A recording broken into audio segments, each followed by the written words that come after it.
மாநாட்டிலே அறுவடை ஆட்சியதை தமிழகம் முழுவதும் அறிவார்கள். அத்தனை பேரும் நேரடியாக ஒளிபரப்பை பார்ப்பார்கள். அவர் ஆன்மீகத்தை தவிர ஒரு வார்த்தை கூட அலுவலகம் இப்படி ஒரு ஆன்மீக பணி செய்த குருமாரின் மீது, ஆன்மீக தலைவர்களின் மீது, ஆன்மீக தளத்திலே செயல்படுகின்றவர்கள் மீது பொய்யான வழக்கை பதிவு செய்து அச்சுறுத்தலை ஏற்படுத்தி இருக்கிறார்கள். தேச விரோதிகளினுடைய பொய்யான புகார்களின் பேரிலே இந்த வழக்கு பதிவு செய்யப்பட்டிருக்கிறது.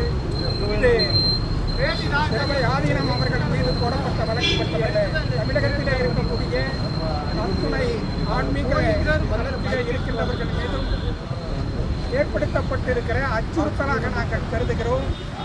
இத்தகைய அச்சுறுத்தல்கள் தமிழகத்திலே ஆன்மீகத்திலே செயல்படுகின்றவர்களை தடுத்து அவர்களுக்கு இடையூறு செய்ய வேண்டும் என்பதற்காக இங்கே இருக்கக்கூடிய இந்து கலாச்சாரத்திற்கு, ஆன்மீகத்திற்கு எதிரானவர்களுடைய சதிகளுக்கு நம்முடைய காவல்துறை அடிபணித்து விட்டதா அல்லது துணை போய்விட்டதா என்று நினைக்க வேண்டிய சூழல் இன்றைக்கு ஏற்பட்டிருக்கிறது.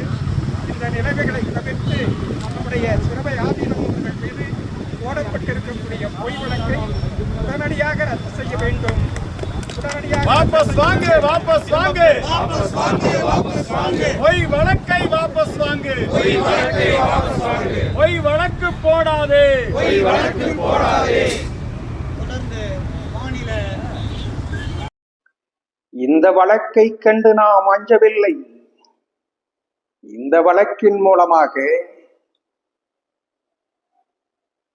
தவத்திரு சிறுவை ஆதீனம் அவர்களை தீபாந்தர சிறைக்கு அனுப்பிவிட முடியுமா? இல்லை, தவத்திரு சிறுவை ஆதீனம் அவர்களுக்கு மரண தண்டனை அளித்து சிரச்சேதம் செய்துவிட முடியுமா? இவைகள் எதுவும் இவர்களால் ஒன்றும் செய்ய முடியாது.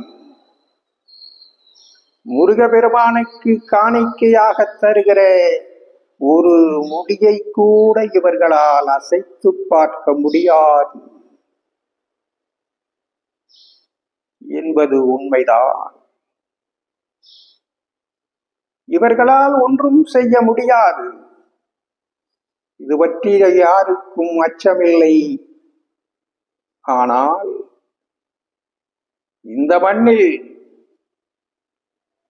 ஆன்மீக பணி செய்து கொண்டிருக்கிறவர்களுக்கு, இறைப்பணி செய்து கொண்டிருக்கிறவர்களுக்கு, இந்த மக்களுக்காக ஆன்மீகத்திலே தொண்டாற்றிக் கொண்டிருக்கக்கூடிய எவருக்கும் இத்தகைய நிலைமைகள் ஏற்பட்டுவிடக் கூடாது. அதற்கு முடிவு கட்ட வேண்டும் என்பதற்காகத்தான் இந்த போராட்டம் நடத்தப்பட்டு கொண்டிருக்கிறது. இந்த போராட்டம் தொடர்ந்து நடைபெறப் போகிறது. தவத்திரு சிறுவை ஆதீனம் அவர்களின் மீது போடப்பட்டிருக்கக்கூடிய பொய் வழக்கை உடனடியாக ரத்து செய்து அவர்களுக்கு ஏற்பட்டிருக்கக்கூடிய அவமதிப்பிற்கு பரிகாரம் அளிக்கப்பட வேண்டும். இந்த நிலைமை உடனடியாக நிகழ்த்தப்பட வேண்டும். இத்தகைய தீர்வு கிடைக்கின்ற வரைக்கும் இந்த மண்ணில் தமிழகம் தழுவிய அளவில் மிகப்பெரிய போராட்டங்கள், முருக பக்தர்கள், அன்பர்கள், இறைய உணர்வாளர்கள் கலந்து கொள்ளக்கூடிய போராட்டங்கள் தொடர்ந்து நடைபெற்று கொண்டே இருக்கும். இந்த மண்ணிலே இருக்கக்கூடிய மக்களினுடைய உணர்வுகளை பிரதிபலிக்கின்ற வகையில் அந்த போராட்டங்கள், ஆன்மீக அற போராட்டங்கள் நடைபெற்று கொண்டே இருக்கும்.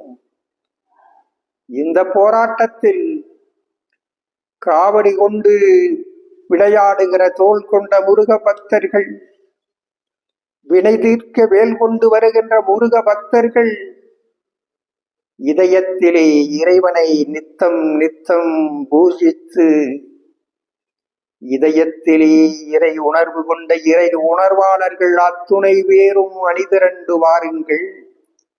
ஆர்ப்பரித்து வாருங்கள். இந்த மண்ணில் அறம் காப்பதற்கு, ஆன்மீக அறம் காப்பதற்கு, இந்த மண்ணில் அறம் சார்ந்த சமுதாயத்தை மலரச் செய்வதற்கு அனைவரும் அணிதிரண்டு வாருங்கள். முருகன் முடித்து வைப்பான். அந்த வெற்றியிலே இந்த மண் மகிழ்வுறட்டும். அனைவருக்கும் பரிபூரண நல்லாசிகள்.